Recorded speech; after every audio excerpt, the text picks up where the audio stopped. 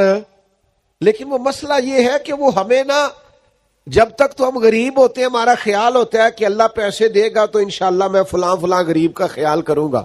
لیکن جب پیسے آ جاتے ہیں نا، پھر ہمیں گھر کے سامنے والا پلاٹ پسند آ جاتا ہے. پھر وہ ہمیں بڑی پریشانی ہوتی ہے کہ یہ مل جائے تو یہاں گاڑی کھڑی کیا کروں گا، سہولت ہو جائے گی. پہلے ہمارا دل ہوتا ہے 4 پیسے آ گئے تو غریبوں کا، بہن بھائی غریب جو ہوں گے، رشتہ دار دوست احباب خیال کروں. اور پھر جب اللہ وسعت دے دیتا ہے پھر ہمیں محسوس ہوتا ہے گاڑی تو چھوٹی ہے، یہ کبھی بڑی مل جائے نا، کبھی اس سے بھی بڑی مل جائے نا. اپنے ہی بارے میں خدا مجھے ایسی خدائی نہ دے کہ اپنے سوا کچھ دکھائی نہ دے. تھوڑا تھوڑا دوسروں کے بارے میں سوچیں، تھوڑا تھوڑا دوسروں کا خیال کریں.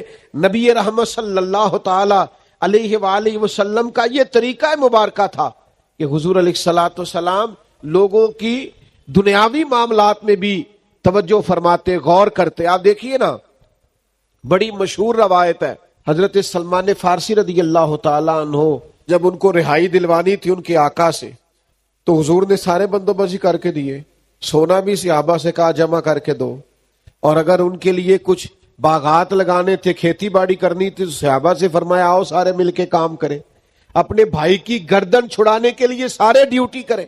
تو بھائی کیوں نہ ایک دوسرے کی مدد کریں، ایک دوسرے کا بازو تھامیں. پر ایک بات ضرور ذہن میں رکھنی ہے، کسی سے تعاون کرنا ہے محض اللہ کی رضا کے لیے، لوگوں کو غلام بنانے کے لیے نہیں، گردنیں جھکانے کے لیے نہیں، یہ کہنے کے لیے نہیں کہ ایکڑا نہ نیکی کر دینے. بھائی نہ نیکی کہ آپ کا پوسٹر چھپوا دیں، 2-4 بڑے بڑے فلیکس شہر میں لگوا دیں کہ صاحب نے ہمارے ساتھ بڑی نیکی کی ہے. آپ اللہ کی رضا کے لیے کریں اور پھر بھول جائیں. یہ نبی پاک صلی اللہ تعالی علیہ وسلم کا ایک بہت بڑا اللہ کے حبیب کے سینے کا درد ہے. دیکھیے بعض ایسی چیزیں جن میں شریعت مکلف نہیں کرتی، اس میں بھی حضور چاہتے تھے کسی کا مسئلہ حل ہو جائے. ایک شخص نے آ کے حضور سے کچھ مانگا، اللہ کے حبیب علیہ السلام نے فرمایا اس وقت تو ظاہری طور پر میرے پاس بظاہر موجود نہیں ہے، 2 جہاں کے شاہ ہیں اور پاس کچھ رکھتے نہیں، 2 جہاں کی نعمتیں ہیں ان کے خالی ہاتھ. حضور نے فرمایا اس وقت تو بظاہر کچھ نہیں، آپ اس طرح کریں فلاں دکان پہ چلے جائیں اور میرے نام پہ قرض اٹھا لیں. ہم تو اندر پڑے ہوئے ہوتے ہیں نا، ڈھیر لگے ہوئے ہوتے ہیں، پھر بھی نہیں دیتے. اور یہاں کریم نے فرمایا قرض لے لے میرے نام پر. حضرت عمر رضی اللہ تعالیٰ عنہ کھڑے تھے اور انہوں نے حضور سے شریعت کا یہ قاعدہ ضابطہ سنا ہوا تھا کہ آپ کے پاس ہے تو دے دے، نہیں ہے تو معذرت کر لے. حضرت عمر عرض گزار ہوئے کہ یا رسول اللہ صلی اللہ تعالی علیہ وسلم، اللہ کا دین تو ہمیں اس کا پابند نہیں کرتا کہ قرض اٹھا کے اللہ کی راہ میں دیا جائے. حضرت عمر مسئلہ دریافت کر رہے اور حضور کی سکھائی ہوئی بات عرض کر رہے کہ یا رسول اللہ قانون ویسے یہ نہیں کہ آپ کے پاس ہے تو دے دے، نہیں ہے تو معذرت کر لے. تو حضور نے حضرت عمر کا اس موقع پر یہ بات کرنا پسند نہیں فرمایا. حضرت بلال عرض گزار ہوئے یا رسول اللہ آپ بانٹیے، عرش کا مالک بڑا ہی عطا کرنے والا ہے. حضور خوش ہو گئے، چہرہ مبارک اور زیادہ جگمگا اٹھا. کریم فرمانے لگے قرض لے لو میرے نام پر. یعنی قرض اٹھا کر بھی اگر کسی کی مدد کی جا سکتی ہے، اس کی ضرورت پوری کی جا سکتی ہے تو نبی کریم کرتے تھے. لیکن ہمارے یہاں تو اندر سرمایہ پڑا رہتا ہے، ہم تو سارا کچھ پاس ہوتا ہے اور ہمارے اڑوس پڑوس میں لوگ بھوکے ہوتے ہیں. ہمارے گھر میں بہترین کھانا پکا ہوتا ہے، 10,000 کا فاسٹ فوڈ، پھر بھی دروازے پہ لیے ایک شخص کھڑا ہوتا ہے. لیکن اسی گھر کے کونے کے اندر کچھ ایسے لوگ بھی ہوتے ہیں جنہوں نے شام اچار سے کھائی ہوتی ہے، لیکن ہمیں وہ نظر ہی نہیں آتے، دکھائی نہیں دیتے، توجہ ہی نہیں کرتے، ذہن ہی نہیں بنتا. میرے محبوب کا میلاد منانے کے لیے اتنی بڑی تعداد میں جمع ہونے والے حضور کے غلاموں، یار تھوڑا تھوڑا احساس ایک دوسرے کا پیدا کریں. دکھ بڑے بڑھ گئے ہیں، تکلیفیں بڑی بڑھ گئی ہیں. یہ سیلاب آیا ہے، غریبوں کی غریبی میں اور اضافہ ہو جائے گا. کسان جنہوں نے محنت کر کے فصلیں بوئی تھیں، نتیجے کا وقت آیا ہے تو وہاں پانی آ کھڑا ہوا ہے. جن کا سارا گزارا جانوروں پہ ہوتا تھا، ان کے جانور بہہ گئے. انہوں نے اپنی آنکھوں سے بہتے ہوئے دیکھے، اور کچے میرے مکان کی دیوار کیا گری، لوگوں نے میرے صحن میں رستے بنا لیے. حالات اور ہو گئے، آزمائش بڑھ گئی، دکھ بڑھ گئے، تکلیفیں بڑھ گئی. تھوڑی دیر خبریں چلیں گی، تھوڑی دیر تبصرے ہوں گے، تھوڑی دیر غور کیا جائے گا کہ آخر پانی کیوں آیا.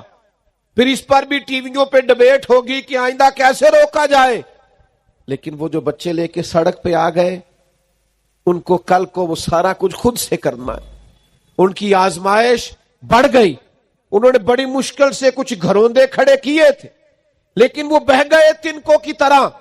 تھوڑا تھوڑا دکھ بانٹنا شروع کریں، تھوڑا تھوڑا خیال رکھنا شروع کریں.